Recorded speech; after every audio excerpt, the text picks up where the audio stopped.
O Brasil é um dos países com maior número de pessoas em situação de cárcere. São mais de 500 mil de cidadãos cumprindo pena no sistema penitenciário. Esses dados colocam o Brasil no 4º lugar do ranking mundial de população carcerária, tanto em números absolutos quanto proporcional ao seu número de habitantes. Apesar da enorme quantidade de pessoas presas e das péssimas condições do sistema prisional brasileiro, há um senso comum de que somos o país da impunidade. Por isso, mecanismos como as audiências de custódia não são bem aceitos por parcela significativa da população. E é sobre isso que o Conexões de hoje vai tratar.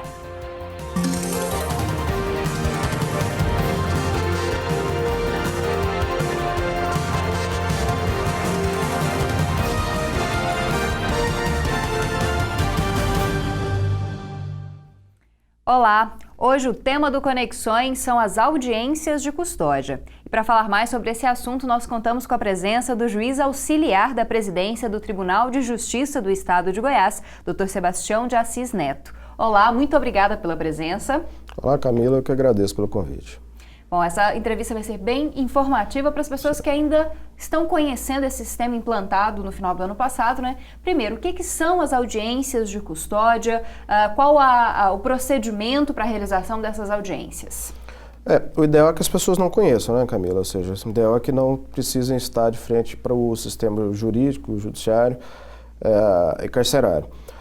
Na verdade, as audiências de custódia se tratam de um mecanismo previsto em tratados internacionais do qual o Brasil é subscritor e que são do final da década de 60 e que foram validados no nosso ordenamento jurídico na década de 90 e que servem para que a análise da legalidade de um ato prisional, ou seja, um ato pelo qual alguém venha a ser preso em flagrante pela polícia, seja feita na presença do magistrado, seja feita na presença do juiz, e esse juiz vai verificar a legalidade da prisão, vai verificar se aquele sujeito tem necessidade de permanecer encarcerado durante o trâmite do processo no qual ele vai ser acusado, e eventualmente também se houve alguma prática ilícita no momento da sua prisão, ou seja, alguma prática que possa significar alguma espécie de violação da sua integridade física por parte dos agentes estatais. Então, antes da implantação das audiências, apenas o delegado que tomava essa decisão. Se a pessoa era presa em flagrante, se mantinha presa, e agora seria com a presença de um juiz. Seria essa a diferença? Na verdade, não é essa a diferença. Antes da implantação das audiências de custódia, o Poder Judiciário já fazia essa análise. Sempre fez essa análise, sempre foi determinado pela Constituição Federal. Só que essa análise era feita através do envio, ou seja, da remessa do auto de prisão em flagrante, das peças que acompanham esse auto de prisão em flagrante, para o juiz fazer essa análise por escrito. A diferença é que agora essa análise é feita na presença do juiz. A diferença básica é essa. E por que esse sistema demorou a ser implantado em Goiás? Foi implantado no ano passado, né? E como que foi essa implantação? Na verdade, não foi uma demora exclusiva de Goiás. Na verdade, isso se trata de uma, vamos dizer assim, de uma mora legislativa do Estado brasileiro como um todo. Por uma iniciativa do início de 2015, do atual presidente do Supremo Tribunal Federal e também do Conselho Nacional de Justiça, ministro Lewandowski, foi feita a implantação de alguns projetos pilotos em capitais, grandes cidades do país, para a implementação das audiências de custódia, ou seja, para ir fazendo a experiência em grandes cidades. Goiânia entrou nessa rota. A partir de agosto de 2015, isso foi implantado aqui na cidade de Goiânia.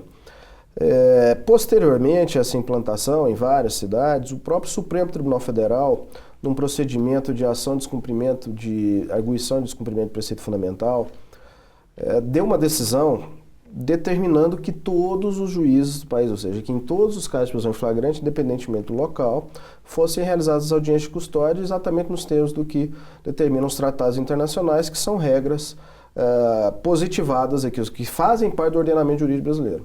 Por isso que, ao final de 2015, o Conselho Nacional de Justiça editou uma resolução número 213, disciplinando como isso deve ser feito por todos os tribunais do país.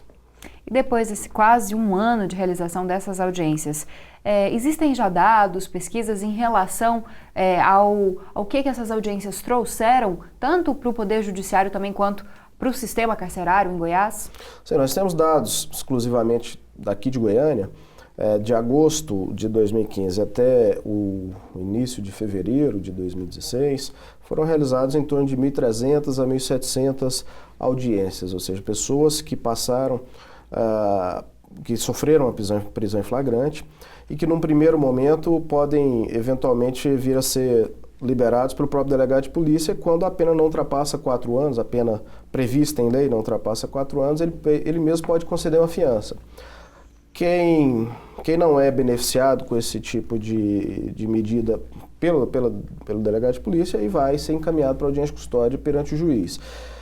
Desse contingente todo que eu me referi atrás, mais de 1.000 audiências, cerca de 42 a 45% das pessoas foram soltas mediante decisões diversas, desde uma liberdade provisória comum até uma liberdade provisória acompanhada de alguma medida cautelar, que é o que no Código de Processo Penal se chama de medida cautelar diversa da prisão.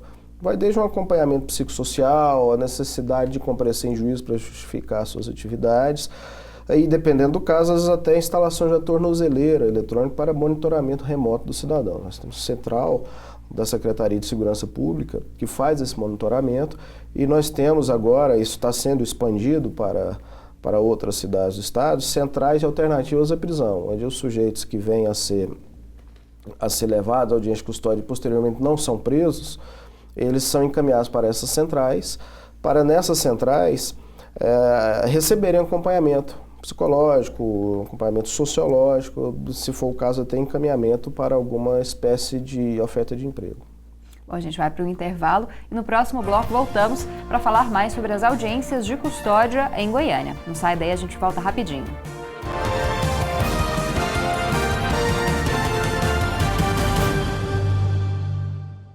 Voltamos com conexões de hoje, e o tema é a audiência de custódia, um mecanismo implantado em Goiânia em agosto do ano passado e que tem gerado uma certa polêmica. E para falar um pouco sobre esse mecanismo, a gente convidou o juiz auxiliar da presidência do Tribunal de Justiça do Estado de Goiás, Sebastião de Assis Neto. O senhor falou no bloco passado que mais ou menos 45% das pessoas que passam pela audiência de custódia são soltas.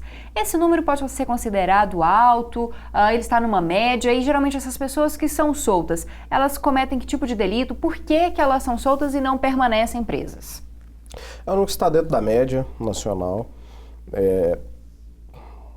Nós podemos dizer que essa média tenha subido um pouco a partir da implantação da audiência de custódia, mas o que é mais importante frisar é que essa soltura dos cidadãos passaram a se dar de uma forma mais célere com relação ao sistema anterior, quando você não tinha audiência de custódia. Por quê? Porque essas pessoas eram levadas ao cárcere e a sua prisão em flagrante era comunicada ao magistrado, que numa análise fria muitas vezes não tinha condições de até mesmo estabelecer algum elo de confiança com o próprio cidadão ou com a situação para poder fazer uma avaliação no sentido de ter segurança para soltá-lo. O que eu sempre imagino é que as pessoas têm que entender que, apesar do ordenamento jurídico prever condutas típicas que são tipificadas na lei como crime e que estão na lei a merecer sanção, alguma espécie de punição pelo Estado, a prisão provisória, a prisão antes da sentença, ela não é uma regra. A prisão é que é uma exceção. A liberdade é a regra. Ou seja, a prisão é sempre um estado de excepcionalidade a ser adotado pela jurisdição. Por isso, que nós temos que partir dessa premissa. Quando você parte dessa premissa, fica mais razoável você compreender que aquele cidadão que está ali à frente de um juiz, porque cometeu alguma espécie de infração penal, dependendo da gravidade da infração e dependendo das circunstâncias pessoais que aquele sujeito ostenta, não faz muito sentido ou não é, vamos dizer assim, eficiente para o sistema de administração da justiça criminal que ele fique preso. Por quê? Porque em várias situações, e isso é praticamente conhecimento notório, as pessoas que adentram ao sistema prisional pela primeira vez, adentram no sistema carcerário, às vezes cometeram alguma falha de menor monta, né, ou de menor importância, evidentemente que devem pagar por elas, nos termos da lei penal, mas que ao adentrar no sistema prisional acabam sendo cooptados por agentes mais graves que estão lá dentro, certo? Com a audiência de custódia, esse sujeito não chega a ser inserido no sistema carcerário. Por quê? Porque ele vai esperar numa carceragem separada para ser levado à presença do juiz, e se o juiz entender pela possibilidade de conceder a liberdade provisória, com ou sem alguma aplicação de medida cautelar diversa da prisão, ele não vai chegar dentro desse sistema. E aí o risco de que ele venha a ser cooptado por criminosos mais graves é menor. Eu tenho sempre dito que se trata de uma medida, vamos dizer assim, de política criminal que não vai trazer efeitos imediatos, que trazem efeito a longo prazo, que nós vamos sentir a partir da quebra de um desses elos desse ciclo vicioso, que é você ficar sempre entulhando cada vez mais gente dentro do sistema prisional e o próprio sistema vai se retroalimentando, né?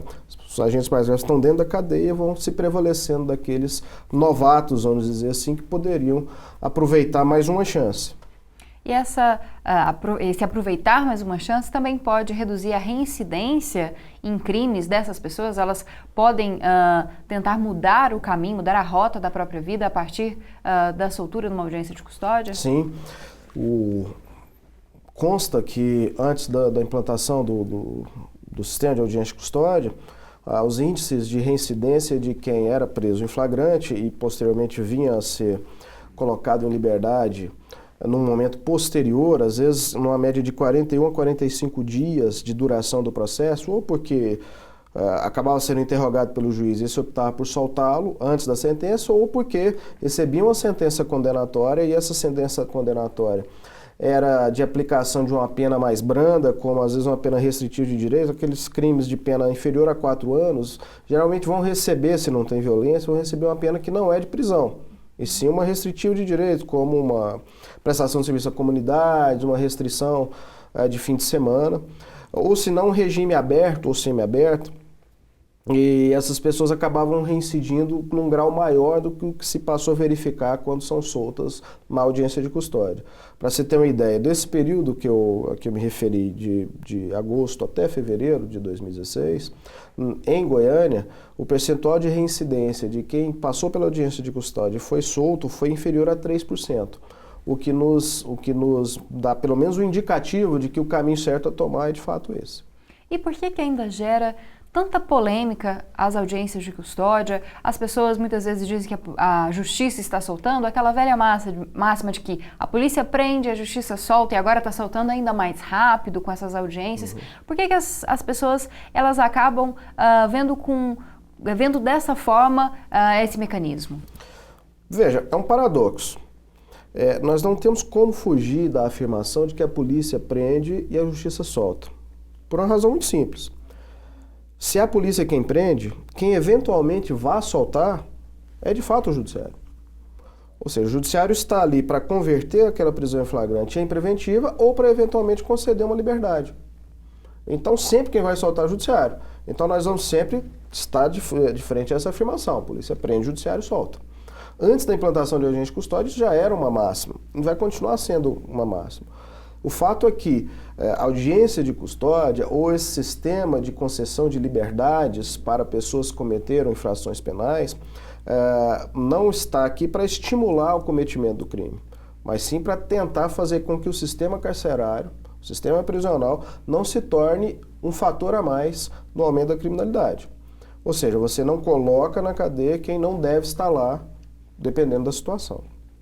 O fato é que as audiências de custódia não têm esse condão de esvaziar presídio como as pessoas dizem, certo? Eventualmente isso pode acontecer, de fato, em muitas situações acontece, mas não é essa a intenção. Bom, doutora, a gente vai para mais um intervalo e no próximo bloco a gente finaliza essa entrevista a respeito das audiências de custódia.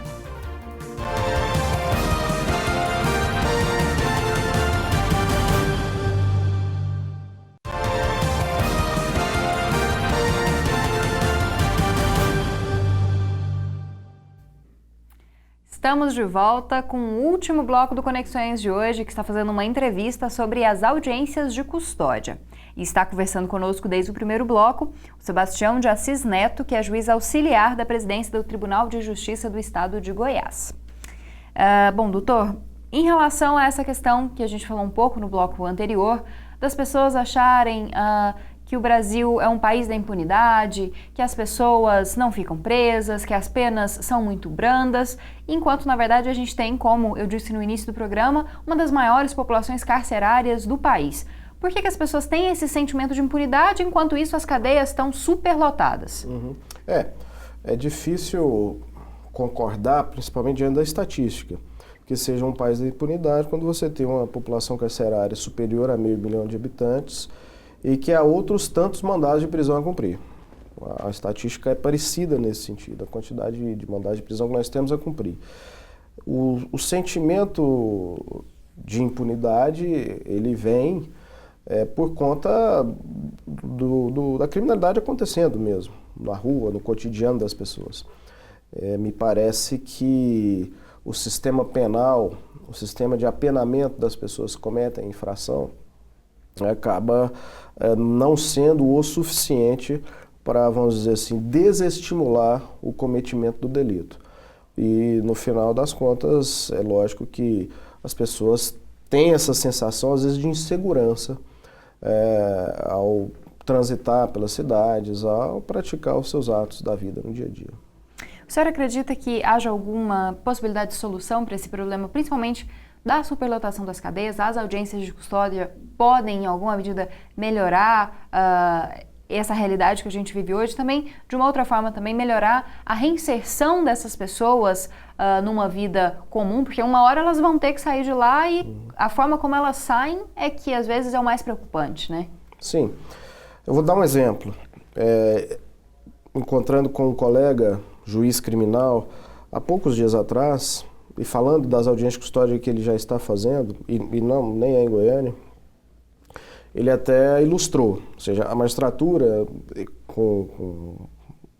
é bastante compreensível que a magistratura tenha uma certa resistência, porque isso implica num ato jurisdicional a mais a ser realizado. É perfeitamente compreensível que as pessoas saiam da zona de conforto e tenham que praticar algo desconhecido. Isso de fato gera estranheza. E ele dizendo da estranheza dele e dizendo, olha, mas de fato, eu fiz uma audiência com um sujeito que acabou sendo preso por receptação, a receptação de algum objeto que tinha sido furtado ou roubado e depois ele recebeu, se por aquisição ou depois para revender, esse detalhe ele não entrou. Mas ele disse, olha, se eu fosse analisar aquele auto de prisão em flagrante por escrito, dificilmente eu soltaria. Na audiência de custódia, o sujeito virou, olha, eu só não queria perder o meu emprego. E ele disse que sentiu convicção, sentiu sinceridade na fala do sujeito e concedeu a liberdade, agora eu não me lembro se com tornozeleira, alguma coisa nesse sentido, ou com alguma outra medida cautelar. O que as pessoas precisam entender é o seguinte, é que a lei penal, certa ou errada, ela tem os seus critérios e estabelece para o juiz os critérios no momento da sua aplicação. Às vezes as pessoas não compreendem como é que alguém que tenha cometido, às vezes, um crime de homicídio esteja na rua. E às vezes você pensa, você nem sabe que ela já cumpriu a pena. Às vezes alguém cometeu um homicídio há 20 anos atrás, foi processado, julgado, condenado, cumpriu essa pena e hoje está em liberdade porque já pagou a dívida que tinha com a sociedade. E às vezes alguém cometeu um crime menos leve e que teve a aplicação da medida, da sanção prevista em lei, e aquela, no Estado democrático, é isso. Nós darmos à pessoa o que efetivamente está na lei. E quando se trata de sistema punitivo, essa regra ela é mais sagrada ainda, porque você está trabalhando com a liberdade das pessoas, que é o que há de mais sagrado depois da vida. Então, na verdade, algumas vezes nós temos que nós costumamos chamar de alteridade, né? Você tem que ter um pouco de sentimento de alteridade, tentar se colocar no lugar do outro, pensando, se fosse comigo eu ia ficar mais satisfeito, de repente, vamos supor que eu sofro uma prisão injusta, eu ia ficar mais satisfeito de existir ou de não existir audiência de custódia? Com certeza eu ia ficar mais satisfeito com a existência da audiência de custódia, que seria uma chance de obter um benefício e poder responder ao meu processo de liberdade. Bom, nosso tempo está chegando ao fim. Queria muito agradecer a presença do senhor, aos esclarecimentos. Muito obrigada. Eu que agradeço, Camila. Estamos sempre à disposição para o que precisar. Com certeza a gente vai continuar tratando desses temas que justiça e também o combate à criminalidade sempre são temas aqui no Conexões. Muito obrigada. Eu que agradeço. Bom, o Conexões de hoje vai ficando por aqui. Você quer entrar em contato com a gente? Então envie um e-mail ou acesse o site da TV UFG.